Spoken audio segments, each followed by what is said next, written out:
बहुत पहले की बात है। एक जंगल में एक चिड़ा और एक चिड़िया रहा करते थे। एक बार चिड़ा चिड़िया से कहता है, सुनती हो, आज तो मेरा दाल चावल खाने का मन है। आज खाने में दाल चावल बना लेना। वो तो ठीक है, लेकिन घर में ना तो दाल है और ना ही चावल। मैं कहीं से दाल के दाने लेकर आता हूँ और तुम चावल के दाने लेकर आ जाओ। ठीक है, ऐसा ही करते हैं। चिड्डा दाल के दाने लाने के लिए निकल पड़ता है। उसके पीछे पीछे चिड़िया भी चावल के दाने लाने के लिए निकल पड़ती है। उड़ते उड़ते चिड्डा काफ़ी दूर निकल आता है, लेकिन उसे दाल के दाने नहीं मिलते। तभी उसे एक बूढ़ी औरत दिखाई देती है। दादी माँ, मेरा दाल खाने का मन है। क्या आप मुझे थोड़ी दाल दे सकती हैं? क्यों नहीं प्यारे चिड्डे, मैं अभी तुम्हारे लिए दाल लेकर आती हूँ। वह बूढ़ी औरत घर के अंदर जाती है और एक दाल की कटोरी लेकर आती है और चिड्ढे के सामने रख देती है। चिड्ढा उसे उठाकर अपने घर की तरफ उड़ने लगता है। इधर चिड़िया भी चावल के दानों की तलाश में काफी देर तक उड़ती रहती है। तभी वह एक बूढ़े आदमी को देखती है।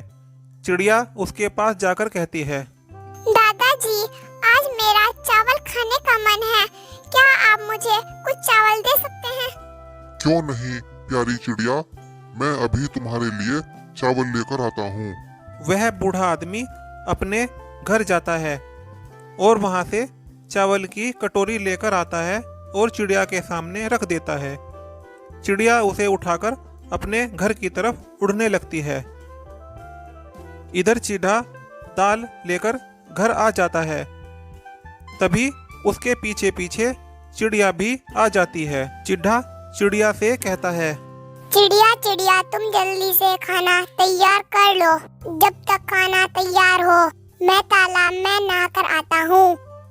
ऐसा कहकर चिढ़ा नहाने के लिए तालाब की तरफ उड़ने लगता है। तालाब के पास जाकर वह मजे से नहाने लगता है। इधर चिड़िया दाल चावल बनाने लगती है। अरे वाह, दाल चावल की ऐसी खुशबू, मेरे तो मुंह में पानी आ रहा है। मैं खुद को रोक नहीं सकती। मैं चिड्ढे के आने का इंतजार नहीं कर सकती। ऐसा कहकर चिड़िया सारी दाल और सारे के सारे चावल खा जाती है। दाल चावल खाने के बाद वह उड़कर बिस्तर पर आ जाती है और सो जाती है। तालाब में नहाने के बाद चिड्ढा अपने घर की तरफ उड़ने लगता है। उसे बहुत जोर से भूख लग रही थी।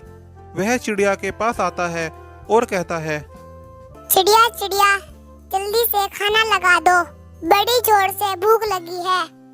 बात दरअसल ये है कि आज दाल चावल बहुत टेस्टी बने थे। मैं खुद को रोक नहीं पाई, सारा खाना खुद ही खा गई। ऐसा सुनकर चिड्ढे को बहुत गुस्सा आता है। वह चिड़िया की खूब पिटाई करता है। अब मैं यहाँ नहीं रह सकती। मैं यह घर छोड़कर जा रही हूँ। इतना कहकर चिड़िया उड़ जाती है। उड़ते उड़ते वह बहुत दूर निकल आती है।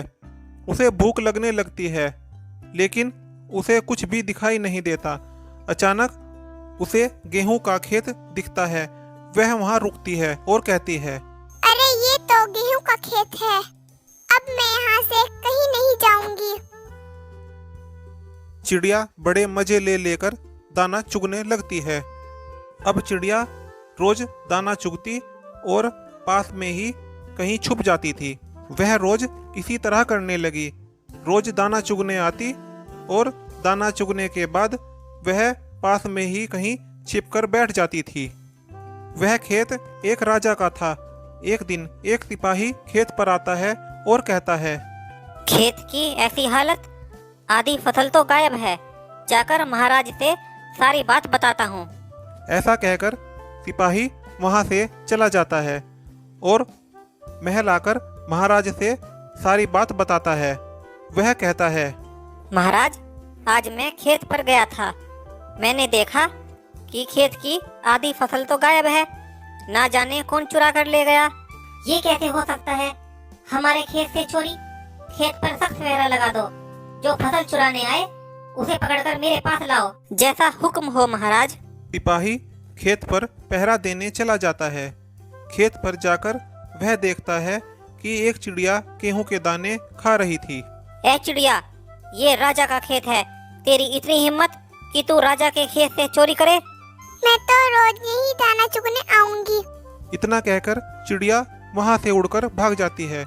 सिपाही वापस महल आता है और आकर राजा को सारी बात बताता है। वह कहता है, महाराज, चोरी करने वाला कोई इंसान नहीं, एक चिड़िया है। वही रोज आकर दाना खाती है। उस घमंडी चिड़िया को पकड़कर मेरे पास लाओ। ऐसा सुनकर सिपाही खेत पर जाने के लिए निकल पड़ता है। वह खेत में जाकर जाल बिछा देता है। जाल बिछाने के बाद वह पास में ही छिपकर बैठ जाता है। थोड़ी देर बाद चिड़िया दाना चुगने के लिए आती है और जाल में फंस जाती है। अरे मैं इस जाल में फंस गई हूँ, कोई मेरी मदद करो, बचाओ बचाओ। चिड़िया को जाल में फंसा देख छिपा हुआ सिपाही जाल के पास आता है और चिड़िया को जाल में से छुड़ा लेता है। फिर वह उस चिड़िया को लेकर वहां से चल देता है। चिड़िया को लेकर वह दरबार में उपस्थित होता है और महाराज से कहता है, महाराज, यही वह घमंडी चिड़िया है जिसने सारे खेत का बेड़ा गर्क करके रख दिया है। इस घमंडी चिड़िया को भूनकर मेरे पास लाओ।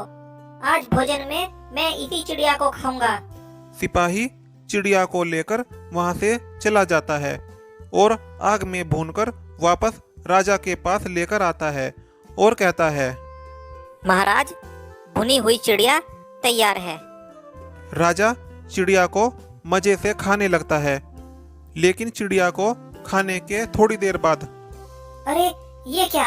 इस चिड़िया को खाते ही मेरे पेट में दर्द होने लगा। मेरे पेट में दर्द हो रहा है। मैं भी तुम्हें चैन से नहीं रहने दूंगी। तुम्हारे पेट में चोंच मार मार कर परेशान करती रहूंगी। कौन कौन बोल रही है? मैं वही चिड़िया बोल रही हूँ जिसे तुमने भून भून कर खाया। मैं तुम्हारे पेट में जिंदा हो गई हूँ। अब तुमसे चुन चुन कर बदला लूंगी। सिपाहियों, मेरी मदद करो। ये घमंडी चिड़िया पेट में जाकर जिंदा हो गई है। इसे बाहर निकालने में मेरी मदद करो। महाराज, अगर आपकी पिटाई की जाए तो आपको लगने वाली चोट चिड़िया को भी लगेगी, जिससे वो आपके मुंह से बाहर निकल सकती है। तो देर क्यों कर रहे हो? पीटो, मुझे पीटो। राजा नीचे बैठ जाता है और सिपाही राजा को पीटने लगते हैं। थोड़ी देर बाद चिड़िया राजा के मुंह से निकलकर उड़ जाती है। उड़ते उड़ते वह कहती है, हम तो सही सलामत आए, राजा की पिटाई करा कर आए। हम तो सही सलामत आए, राजा की पिटाई करा कर आए। चिड़िया वापस चिढ़े के पास आ जाती है। उसके बाद वे दोनों खुशी खुशी रहने लगते हैं।